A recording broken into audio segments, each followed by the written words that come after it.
میرے کملی والے کے نام کی برکت وسیلے سے آج دنیا میں کوئی بھی قیامتیں ہیں، موت سے پہلے کوئی بھی قیامت ہے تو یہ صورت والضحی اس قیامت کے لیے تو ہے۔ میرے آقا میرے کملی والے کی قسمیں جو کھائی ہے اللہ جل شانہ نے، جس صورت سے پہلے اللہ قسمیں اٹھائے وہ صرف قرآن میں چند صورتیں ہیں۔ غور سے سنیے گا، یہ میں تفسیر کا نقطہ بیان کر رہا ہوں۔ جس صورت سے پہلے رب نے قسمیں اٹھائی، جس صورت سے پہلے رب نے قسمیں اٹھائی، جس صورت سے پہلے رب نے قسمیں اٹھائی، وہ قرآن میں چند ہی صورتیں ہیں، چند ہی صورت، ان میں یہ ایک صورت والضحی ہے، اور رب نے قسمیں اٹھائی، اور اس میں قسمیں جو اٹھائی ہیں رب نے میرے حبیب کی شان میں، میرے حبیب کی عظمتوں میں وہ اٹھائی ہیں قسمیں۔ اور پھر آگے جا کے جب اللہ پاک جل شانہ نے ایک حوصلہ دیا ہے لاچاروں کو، گناہ گاروں کو، گرے ہوئوں کو حوصلہ دیا، وہ کیا؟ وَلَسَوْفَ يُعْطِيكَ، سارے میرے ساتھ پڑھیں، وَلَسَوْفَ يُعْطِيكَ رَبُّكَ فَتَرْضَىٰ،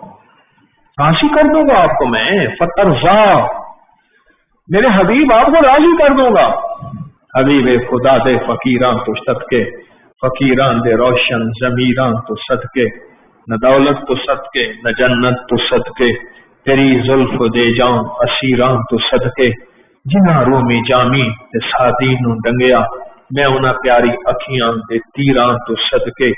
وہ جس گودڑی وچ پلن لال حافظ،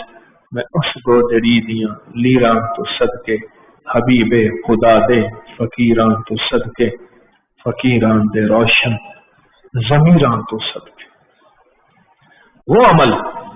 وہ کائنات کا راز، اور پھر اس میں 9 کاف ہیں، کاف ہیں، اور ہر کاف میں 9 بار یا کریم پڑھ، سورۃ والضحی پڑھ اور آگے چل کے رک جا، اور 9 بار یا کریم پڑھ، 9 بار یا کریم پڑھ، 9 بار یا کریم پڑھ، بس۔ اور اپنے مقصد، اپنی مشکل، اپنی پریشانی اور اپنی ناکامی، اپنی الجھنوں کا تصور کر، پھر دیکھ اس کی شان کریمی کیا تیرے لیے فیصلے کر۔